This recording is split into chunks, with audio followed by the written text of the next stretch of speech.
BJP ने अपने किए गए वादे पर अमल नहीं किया, पूर्ण रूप से हम लोगों के साथ धोखा दिया, छलावा किया है और जहाँ पे थे वही है। हमको रोजगार नाम का सिर्फ लॉलीपॉप दिया गया, दिखाया गया, लेकिन मिला कुछ नहीं। 5 बार मुख्यमंत्री जी से मुलाकात हुई, एक बार भी उन्होंने इनकार नहीं किया, लेकिन दिया भी नहीं। अरे सर जी, इस समय होम ट्यूशन पढ़ा करके अपना जीवन यापन कर रहे हैं। होम ट्यूशन से मुश्किल 700-800 1000 रुपया मिलता है, उसी से जीवन यापन चल रहा है। नमस्कार, आप देख रहे हैं सिर्फ खबर और मैं हूं आपके साथ सौरभ त्रिपाठी। उत्तर प्रदेश विधानसभा चुनाव का पहला चरण हो चुका है, दूसरा चरण होने वाला है। इस बीच हमारे पीछे आपको भीड़ दिख रही होगी, ये भीड़ बीएड और टीटी पास बेरोजगार हैं। लगातार सरकार के दावे हैं कि बेरोजगारों को रोजगार दिया जा रहा है, लेकिन ये लोग आज भी सड़कों पर अपना प्रदर्शन कर रहे हैं और लाठियां खा रहे हैं। इन्हीं लोगों से आइए जानते हैं कितने दिनों से ये लोग अपना प्रदर्शन कर रहे हैं, क्या क्या इनको अभी तक आश्वासन मिला। क्या नाम है आपका? मेरा नाम अरविंद कुमार पाल है। कहाँ के रहने वाले हैं? मैं यहीं सदर का ही, हरदोई का ही रहने वाला हूँ। कब आपने बीएड पास किया था? बीएड 2011 में पास किया था और मायावती सरकार आई तो उन्होंने टेट भर्ती निकाली और उन्होंने टेट मेरिट के आधार पर जो है भर्ती का मूल रखा।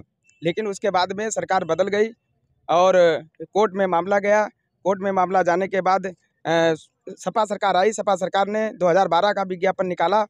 2012 के विज्ञापन में एकेडमिक भर्ती होनी थी। इस मामले में पेंच फंस गया और कोर्ट में भर्ती चलती रही और उसके बाद में हम लोगों ने बहुत ही संघर्ष किया। संघर्ष करने के दौरान बहुत हमारे भाइयों ने बीएड टेट 2011 के लोगों ने लाठियां खाई। उसके बावजूद भी बीजेपी ने में केशव प्रसाद मौर्य जी ने हमारे संगठन के साथ में आंदोलन में बैठ करके कहा कि बीएड टेट 2011 की लड़ाई अब भाजपा की लड़ाई है, हमारी सरकार बनेगी तो हम बीएड टेट 2011 का कल्याण करेंगे। लेकिन हम लोगों ने पूर्ण सहयोग किया। 2012 में भी वोट किया, 2017 में भी वोट किया बीजेपी को, लेकिन बीजेपी ने अपने किए गए वादे पर अमल नहीं किया, पूर्ण रूप से हम लोगों के साथ धोखा दिया, छलावा किया। केशव प्रसाद मौर्य ने अपनी बात से मुकर गए और उन्होंने हमारा कोई भी कल्याण नहीं किया। उन्होंने कमेटी जो गठित की, आज तक उस कमेटी का कोई जिक्र नहीं है, कोई सामने उसका नहीं किया। और हम लोग अपनी पीड़ा को 10 वर्षों से झेल रहे हैं।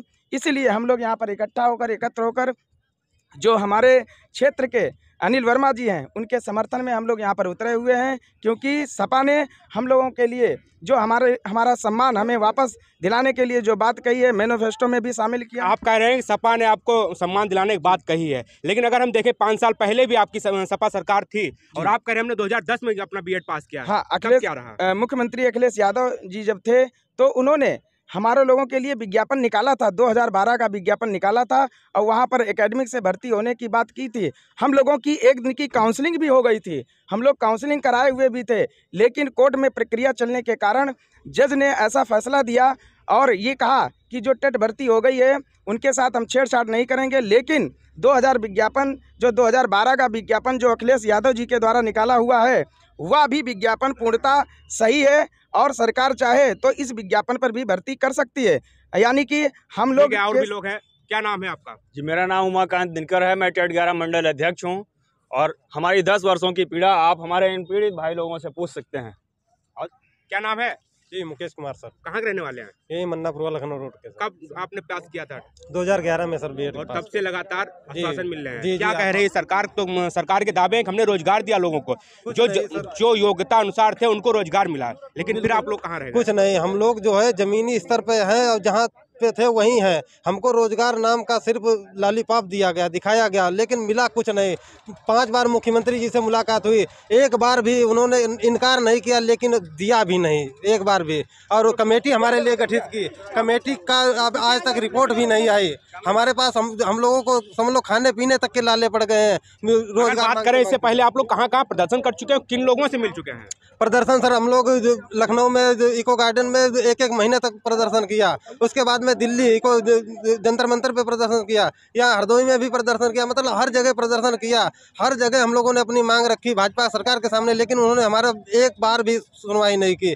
और हमारे लिए सिर्फ अब सपा सरकार ने एक हमको दिखाया है कि हम आपके लिए पूर्ण तरीके से विश्वास दे रहे, मैनिफेस्टो में रखा है, हम आपको पूरे तरीके से नौकरी देंगे। जैसा कि इन्होंने कहा सपा ने मैनिफेस्टो में अपने रखा, क्या लग रहा, क्या नाम है आपका? हमारा नाम सत्यराम है। कितनी उम्र हो गई आपकी? मेरी उम्र 35 वर्ष हो चुकी है। और कब बीएड पास किया था? मैंने बीएड 2011 में पास किया था। कितने साल हो गए आपको बेरोजगारी के? हमें बेरोजगारी के हो गए हैं आज 10 साल। तो कैसे अपना जीवन यापन कर रहे हैं, क्या कर रहे हैं? क्या करें सर जी, इस समय होम ट्यूशन पढ़ा करके अपना जीवन यापन कर रहे हैं। होम ट्यूशन से मुश्किल 700-800 1000 रुपया मिलता है, उसी से जीवन यापन चल रहा है। हम अपनी जिंदगी से कैसे जी रहे हैं अपनी जिंदगी को, ये हम ही समझ सकते हैं। और सपा सरकार ने अपने मैनिफेस्टो में रखा है और उसने कहा है कि हम आपको पूर्ण तरीके से, जैसे हमारी सरकार आएगी, हम कैबिनेट की पहली मीटिंग में आप लोगों को नियुक्ति अवश्य प्रदान करेंगे। क्या नाम है आपका? हमारा नाम अनुरोध कुमार है। कहाँ के रहने वाले हैं? हरदोई के हरदोई। प्रॉपर। हाँ, कितने साल हो गए हैं आपको इस लड़ाई को लड़ते हुए? क्या उम्मीदें हैं आने वाली सरकार से? लगभग हमको 10 साल हो गए हैं और हम प्रताड़ित हो चुके पूरी तरीके से। मतलब इतना डिप्रेशन में चले गए बीच में, इतने सालों में कुछ और करने का मन नहीं किया। लेकिन अभी हम संघर्षशील हैं, क्योंकि हम जानते हैं अगर सपा सरकार आएगी तो वो सम्मान हमको मिलेगा, 10 साल का सम्मान मिलेगा और हमें नौकरी मिलेगी। लेकिन अगर 5 साल पूर्व की बात करें तो सपा भी थी, उससे पहले बसपा भी थी। बसपा का लास्ट में गया, ठीक है, नई सरकार सपा आई, उसने अपनी वैकेंसी निकाल दी एकेडमिक पे, उससे प्रोसेस चला, कोर्ट में रुक गया। उसके बाद समर्थन ने दिया भाजपा को। उन्होंने वादा किया था कि हम जब आएंगे सरकार में हमको लाओ, आपको भर्ती कराएंगे, लेकिन वहाँ भी वादे झूठे निकले हैं। क्या लगता है आने वाली सरकार से उम्मीदें क्या हैं? कौन सी सरकार आपको इसमें, जो आप 10 साल से झेल रहे हैं, कौन सी जॉब देखने मिल रहा है? अब हमें पूरी उम्मीद है सपा सरकार से, हमारी बातें पूरी करेगी। क्या नाम है भैया? अरविंद कुमार पाल। कहाँ? मैं यहीं हरदोई का ही निवासी हूँ। कब आपने टीटी पास किया था और किन परिस्थितियों में पास किया था? 2011 में मैंने टीटी पास किया था और 2000 टीटी पास करने के बाद में विज्ञापन निकला, मायावती ने विज्ञापन निकाला और वो भर्ती के आधार पर किया। उसके बाद में सपा सरकार आई, उसने दूसरा विज्ञापन निकाला 72,825 का, और वह भर्ती एकेडमिक से हुई। हम लोगों ने एक दिन की काउंसलिंग भी हो गई थी, लेकिन वह प्रक्रिया कोर्ट में जाने के कारण फंस गई। और जो है उसके बाद में जब सरकार बदल गई, बीजेपी सरकार ने वादा किया हम लोगों से, कहा कि बीएड टेट 2011 की लड़ाई अब भाजपा की लड़ाई है। और केशव प्रसाद मौर्य जी हमारे संगठन में, हमारे आंदोलन में साथ में बैठे और उन्होंने वादा किया कि हमारी सरकार बनने पर हम पूर्ण रूप से आप लोगों का समायोजन करेंगे। लेकिन इस सरकार ने हम लोगों को दरकिनार कर दिया, हम लोगों पर किसी प्रकार का ध्यान नहीं दिया। लेकिन माननीय अखिलेश यादव जी ने हम लोगों का सम्मान फिर से वापस देने की बात कही है। उन्होंने अपने मैनिफेस्टो में रखा है कि बीएड टेट 2011 का पूर्ण समायोजन होगा। इसीलिए हम लोग यहाँ पर सभी हमारे बीएड टेट 2011 के जो हमारे भाई लोग हैं यहाँ पर एकत्रित हुए हैं अनिल वर्मा जी के समर्थन में, कि हम उनको अपना पूरा समर्थन दे रहे हैं। जितने बीएड टेट 2011 के लोग हैं, हमारा जितना परिवार है, हमारे सगे संबंधी हैं, यानी कि एक बीएड टेट 2011 के साथ में 50 से 100 वोट हैं। और मैं शिक्षक हूँ, शिक्षक होने के नाते मैं तमाम विद्यार्थियों को पढ़ाता हूँ। हमारा संबंध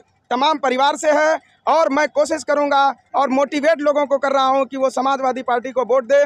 साइकिल पर बटन दबाकर इस सरकार को समझ में आएगा जब ये सपा सरकार पूर्ण बहुमत में आएगी। और मैं आपके चैनल के माध्यम से बताना चाहता हूं कि ये सरकार पूर्ण बहुमत में आएगी और 300 से ऊपर ज़्यादा सीटें लाकर बीजेपी को एहसास दिलाएगी कि हमने बीएड टेट 2011 के साथ में खिलवाड़ किया है, उनके साथ धोखा दिया है। तो और मैं अपनी बात इसी के साथ विराम करता हूं। और पूर्ण, जैसा कि आपने सुना, ये टीटी बीएड पास बेरोजगार हैं जो 2010-2011 में इन लोगों ने टीटी पास की थी, लेकिन अभी तक केवल इनको आश्वासन ही मिल रहा है। आने वाली सरकार इनके लिए क्या करती है, देखने वाली बात जरूर होगी। हरदोई से सिर्फ खबर के लिए सौरभ त्रिपाठी।